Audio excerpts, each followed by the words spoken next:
ഓം ശാന്തി.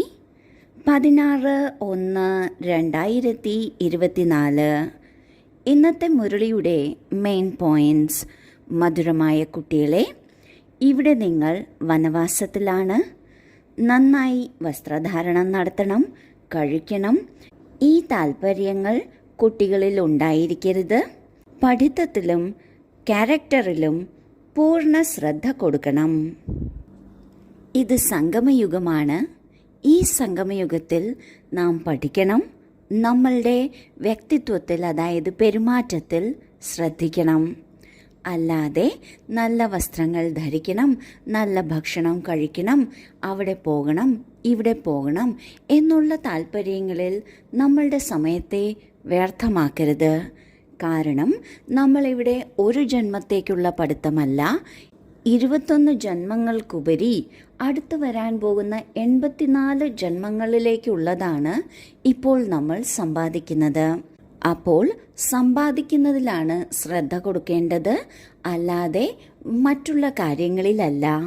ബാബ പറയുന്നു, പഠിത്തത്തിൽ ശ്രദ്ധ കൊടുക്കുക, തൻ്റെ വ്യക്തിത്വത്തിൽ, അതായത് തൻ്റെ പെരുമാറ്റത്തിൽ തുടങ്ങിയവയിൽ ശ്രദ്ധ കൊടുക്കുക. എത്ര ഗുണവാനായി, എത്ര സർവീസബിളായി തുടങ്ങിയവ ശ്രദ്ധിക്കുക. ചോദ്യം: ജ്ഞാനരത്നങ്ങൾ കൊണ്ട് സദാ നിറഞ്ഞിരിക്കുന്നതിനുള്ള മാർഗം എന്താണ്? ഉത്തരം: ദാനം. എത്രത്തോളം മറ്റുള്ളവർക്ക് ദാനം ചെയ്യുന്നുവോ അത്രയും സ്വയം നിറഞ്ഞിരിക്കും. വിവേകശാലികൾ എന്ത് കേൾക്കുന്നുവോ ധാരണ ചെയ്ത് അത് പിന്നെയും മറ്റുള്ളവർക്ക് ദാനം ചെയ്യും. ബുദ്ധിയാകുന്ന മടിശീലയിൽ ഓട്ടയുണ്ട് എങ്കിൽ എല്ലാം ഒഴുകിപ്പോകും, ധാരണയാകില്ല.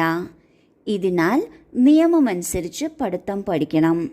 5 വികാരങ്ങളിൽ നിന്നും ദൂരെയിരിക്കണം. രൂപബസന്ത് ആകണം. നമ്മൾക്ക് എന്നും ബാബ തരുന്ന ജ്ഞാനരത്നങ്ങൾ കൊണ്ട് മുഴുവൻ ദിവസം മാത്രമല്ല, എല്ലായ്പ്പോഴും നിറഞ്ഞിരിക്കുന്നതിന് അത് മറ്റുള്ളവർക്ക് ദാനം നൽകണം. എന്നാൽ ദാനം നൽകുന്നത് ആദ്യം ജ്ഞാനരത്നങ്ങളെ സ്വന്തമാക്കിയിട്ട് ആയിരിക്കണം.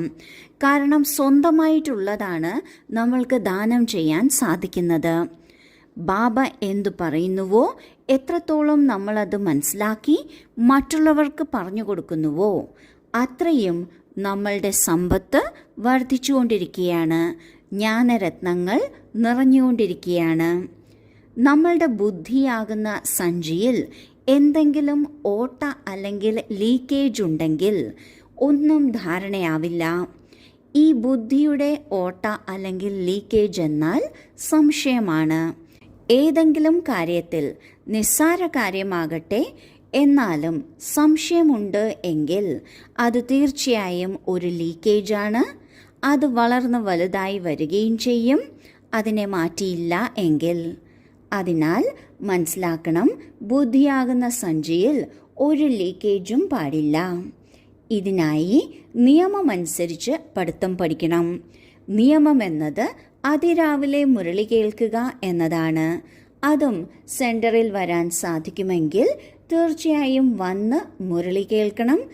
അതിനുശേഷം മുഴുവൻ ദിവസത്തിലും മുരളി റിവൈസ് ചെയ്യുകയോ അതിനെക്കുറിച്ച് വിചാരസാഗര മന്ഥനം ചെയ്യുകയോ ചെയ്യാം. ഒപ്പം 5 വികാരങ്ങളിൽ നിന്നും ദൂരെയായിരിക്കണം. രൂപ് ബസന്ത് ആകണം. രൂപ് ബസന്ത് എന്നാൽ ജ്ഞാനിയും യോഗിയും, ഇവ രണ്ടും ആയിരിക്കണം. ധാരണയ്ക്കുള്ള മുഖ്യസാരം: 1. രൂപ് ബസന്തായി തൻ്റെ ബുദ്ധിയാകുന്ന മടിശീല അവിനാശി ജ്ഞാനരത്നങ്ങൾ കൊണ്ട് സദാ നിറച്ചു വെക്കണം. ബുദ്ധിയാകുന്ന മടിശീലയിൽ ഒരു ഓട്ടയും ഉണ്ടായിരിക്കരുത്. ജ്ഞാനരത്നം ധാരണ ചെയ്ത് മറ്റുള്ളവർക്കും ദാനം ചെയ്യണം. 2. സ്കോളർഷിപ്പ് എടുക്കുന്നതിനായി പഠിത്തം നല്ല രീതിയിൽ പഠിക്കണം. പൂർണ്ണമായും വനവാസത്തിലിരിക്കണം. ഒരു തരത്തിലുള്ള താൽപ്പര്യങ്ങളും വയ്ക്കരുത്. സുഗന്ധമുള്ള പുഷ്പമായി മറ്റുള്ളവരെയും ആക്കണം. ആദ്യത്തെ പോയിന്റിൽ ബാബ പറയുന്നു, ജ്ഞാനിയും യോഗിയുമായി തൻ്റെ ബുദ്ധിയിൽ അവിനാശി ജ്ഞാനരത്നങ്ങൾ സദാ നിറച്ചു വെക്കണം. അവിനാശി ജ്ഞാനരത്നങ്ങളെ നിറച്ചു വയ്ക്കുന്നതിന് അതിനെക്കുറിച്ച് വിചാരസാഗര മന്ഥനം ചെയ്യണം. അതിനോടൊപ്പം ഒരു സംശയവും ഒരു കാര്യത്തിലും ഉണ്ടാകരുത്. മാത്രമല്ല, നാം എത്ര ജ്ഞാനിയാകുന്നുവോ അത്രയും നാം യോഗിയും ആയിരിക്കണം. ഈ ബുദ്ധിയാകുന്ന സഞ്ചിയിൽ ഒരു ഓട്ട അല്ലെങ്കിൽ ലീക്കേജും ഉണ്ടാകാതിരിക്കാൻ ശ്രദ്ധിക്കണം. ജ്ഞാനരത്നങ്ങളെ മനസ്സിലാക്കി ജീവിതത്തിൽ കൊണ്ടുവന്ന് മറ്റുള്ളവർക്ക് ദാനം ചെയ്യണം. രണ്ടാമത്തെ പോയിന്റിൽ ബാബ പറയുന്നു, ഉയർന്ന സ്ഥിതിയിലെത്തുന്നതിന്, അതായത് സ്കോളർഷിപ്പ് എടുക്കുന്നതിന് പഠിത്തം ഏറ്റവും മികച്ച രീതിയിൽ പഠിക്കണം. ഏതുപോലെ നമ്മൾ സ്കൂളിലായിരുന്നപ്പോൾ പരീക്ഷയ്ക്ക് പഠിക്കുമായിരുന്നു, രാത്രിയിലും പകലും ഇരുന്ന്. അതിനേക്കാൾ മികച്ച രീതിയിൽ ഈ പഠിത്തം പഠിക്കണം. കാരണം ആ പഠിത്തത്തിലൂടെ ഒരു ജന്മത്തേക്കാണ് ഫലം ലഭിക്കുന്നത്. എന്നാൽ ഈ പഠിത്തത്തിലൂടെ വരാൻ പോകുന്ന 84 ജന്മവും ഫലമുണ്ട്. അതിനോടൊപ്പം നമ്മളിപ്പോൾ വനവാസത്തിലാണ്, വാനപ്രസ്ഥ സ്ഥിതിയിലാണ്. അതിനാൽ ഒരു തരത്തിലുള്ള ആസക്തിയും ഉണ്ടായിരിക്കരുത്.